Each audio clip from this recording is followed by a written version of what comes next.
ಇನ್ನು ಬರುವಂತ ಮಾರ್ಚ್ನಲ್ಲಿ ಸುಮಾರು 18 ದಿನ ಬ್ಯಾಂಕ್ಗಳಿಗೆ ರಜೆ ಕೊಡ್ತಿದ್ದಾರೆ. ಯಾಕೆ ಕೊಡ್ತಿದ್ದಾರೆ? ಇದ್ರೆ ರಜೆ ಯಾವಾರ ಇರತ್ತೆ, ಅದ ನಂತರ ಯಾವೊಂದು ಹಬ್ಬದ ನಿಮಿತ್ತ ಪ್ರತಿಯೊಂದು ಮಾಹಿತಿನ ಚರ್ಚೆ ಮಾಡೋಣ.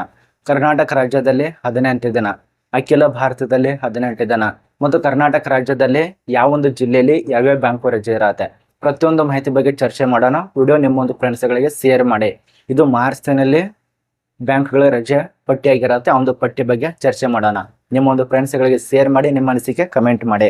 ಬನ್ನಿ ಒಂದೊಂದಾಗಿ ತಿಳಿಸ್ಕೊಡ್ತಾನೆ ನೋಡಿ. ಈ ಬರುವಂತ ಮಾರ್ಚ್ ದಿನದಲ್ಲಿರುವಂತ ಬ್ಯಾಂಕ್ಗಳ ರಜೆ ದಿನಗಳು ಯಾವ್ಯಾವ ಒಂದು ದಿನಾಂಕ ಯಾವುದು ಏನು ಅಂತ ಒಂದೊಂದ ನೋಡಿ. ಮೊದಲನೇದಾಗಿ ಮಾರ್ಚ್ ಮೊದಲನೇ ತಾರೀಕೆ ರವಿವಾರ ದಿನ ಇರತ್ತೆ.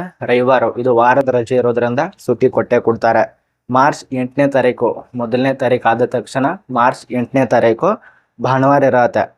ಅದು ಕೂಡ ವಾರದ ರಜೆ ಇರೋದ್ರಿಂದ ಅವು ಕೂಡ ರಜೆ ಕೊಡ್ತಾರೆ. ಅದ ನಂತರ ಮಾರ್ಚ್ 14ನೇ ತಾರೀಕು ಶನಿವಾರ ಇರೋದ್ರಿಂದ 2ನೇ ಶನಿವಾರ ಅವಾಗ ಕೂಡ ರಜೆ ಕೊಡ್ತಾರೆ. ಅದ ನಂತರ ಮಾರ್ಚ್ 15ನೇ ತಾರೀಕು ಭಾನುವಾರ ಬರತ್ತೆ. ಅದ ನಂತರ ವಾರದ ರಜೆ ಇರೋದ್ರಿಂದ ಅವಾಗ ಕೂಡ ರಜೆ ಸಿಗತ್ತೆ. ಮತ್ತು ಮಾರ್ಚ್ 19 ಯುಗಾದಿ ಇರತ್ತೆ, ಗುರುವಾರ ದಿನ ಬರತ್ತೆ. ಮಾರ್ಚ್ 19 ಅವಾಗ ಕೂಡ ರಜೆ ಕೊಡ್ತಾರೆ ನೋಡಿ. ಯುಗಾದಿ ಹಬ್ಬದ ನಿಮಿತ್ತವಾಗಿ ಮಾರ್ಚ್ 19 ಬ್ಯಾಂಕ್ಗಳಿಗೆ ಕರ್ನಾಟಕದಲ್ಲಿ ರಜೆ ಇರತ್ತೆ.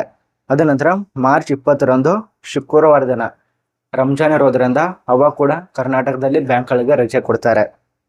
ಮಾರ್ಚ್ ಭಾನುವಾರ ಅದು ಕೂಡ ವಾರದ ರಜೆ ಇರೋದ್ರಿಂದ ಅವಾಗ ಕೂಡ ಸೂಟಿ ಇರತ್ತೆ. ಮತ್ತು ಮಾರ್ಚ್ 22 ವಾರದ ರಜೆ ಇರೋದ್ರಿಂದ ಅವಾಗ ಕೂಡ ಸೂಟಿ ಕೊಡ್ತಾರೆ. ಅದ ನಂತರ ಮಾರ್ಚ್ 28ನೇ ತಾರೀಕು 4ನೇ ಶನಿವಾರ. ಮಾರ್ಚ್ 29 ವಾರದ ರಜೆ ಭಾನುವಾರ ಇರತ್ತೆ. ಮತ್ತು ಮಾರ್ಚ್ 31 ಆ ಒಂದು ತಿಂಗಳು ಕೊನೆಯ ದಿನ ಮಹಾವೀರ್ ಜಯಂತಿ ಇರತ್ತೆ. ಆ ಒಂದು ಮಹಾವೀರ್ ಜಯಂತಿ ನಿಮಿತ್ತವಾಗಿ ಈ ಒಂದು ಬ್ಯಾಂಕ್ಗಳಿಗೆ ರಜೆ ಕೊಡ್ತಾರೆ. ಅರ್ಥ ಆಗಿದೆ ಅಂತ ಅನ್ಕೋತೀವಿ. ಇಂದು ಮಾರ್ಚ್ ತಿಂಗಳಲ್ಲಿ ಯಾವ ಒಂದು ಬ್ಯಾಂಕ್ಗಳಿಗೆ ಎಷ್ಟೆಷ್ಟು ರಜೆ ಇರತ್ತೆ ಅಂತೇಳಿ. ಆಲ್ಮೋಸ್ಟ್ RBI ನಿಯಮಗಳ ಪ್ರಕಾರ ಎಲ್ಲ ಒಂದು ಬ್ಯಾಂಕ್ಗಳಿಗೆ ಇದು ರಜೆ ಅನುವಾಗತ್ತೆ.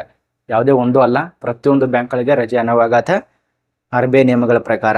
ಕರ್ನಾಟಕ ರಾಜ್ಯದಲ್ಲಿ ಒಟ್ಟು 10 ದಿನಗಳ ಕಾಲ ರಜೆ ಇರತ್ತೆ. ಆಲ್ಮೋಸ್ಟ್ ಬೇರೆ ಒಂದು ರಾಜ್ಯದಲ್ಲಿ ಬೇರೆ ರೀತಿಯಲ್ಲಿ ಕಾರಣ ಇರೋದ್ರಿಂದ 18 ದಿನ ಕೊಟ್ಟಿದ್ದಾರೆ ನೋಡಿ. ಈ ಒಂದು 18 ದಿನ ಎಷ್ಟು ದಿನ ಕೆಲಸ ಮಾಡ್ದಂಗೆ ನೋಡಿ. ಇವರು ಬರೀ 12 ದಿನಾನೋ 13 ದಿನಾನೇ ಇಷ್ಟೇ ದಿನ ಕೆಲಸ ಮಾಡ್ದಂಗೆ ಆಗತ್ತೆ. ಸುಮ್ಮನೆ ಇದೆಲ್ಲ ಕೆಲಸ ಬಿಟ್ಟು ಬ್ಯಾಂಕ್ ಜಾಬ್ ತಗೊಂಡ್ರೆ ತುಂಬಾ ಒಳ್ಳೇದು. ಅರ್ಧ ಕೆಲಸ ಮಾಡೋದು ಶನಿವಾರ ಬಂದಿರತ್ತೆ, ರವಿವಾರ ಬಂದಿರತ್ತೆ ನೋಡಿ. ನಿಮ್ಮ ಅನಿಸಿಕೆ ಕಮೆಂಟ್ ಮಾಡಿ. RBI ನಿಯಮಗಳ ಪ್ರಕಾರ ಮಾರ್ಚ್ ತಿಂಗಳಲ್ಲಿ ಸುಮಾರು 10 ದಿನಗಳ ಕಾಲ ಕರ್ನಾಟಕದಲ್ಲಿ ಈ ಒಂದು ಬ್ಯಾಂಕ್ಗಳಿಗೆ ರಜೆ ಇರತ್ತೆ. RBI ನಿಯಮಗಳ ಪ್ರಕಾರ ನಾನು ತಿಳಿಸ್ಕೊಟ್ಟಿದ್ದೇನೆ. ಇದು ಮಾರ್ಚ್ ತಿಂಗಳಲ್ಲಿ ರಜೆ ದಿನಗಳ ಪಟ್ಟಿ ವಿವರ. ಏನಾದರೂ ಡೌಟ್ ಇದ್ರೂ ಕೂಡ ಕಮೆಂಟ್ ಮಾಡಿ. ನಿಮ್ಮ ಒಂದು ಫ್ರೆಂಡ್ಸ್ಗಳಿಗೆ ಬ್ಯಾಂಕಿಗೆ ಹೋಗ್ತಾ ಇರ್ತಾರಲ್ಲ ಅಂತವ್ರಿಗೆ ಶೇರ್ ಮಾಡಿ.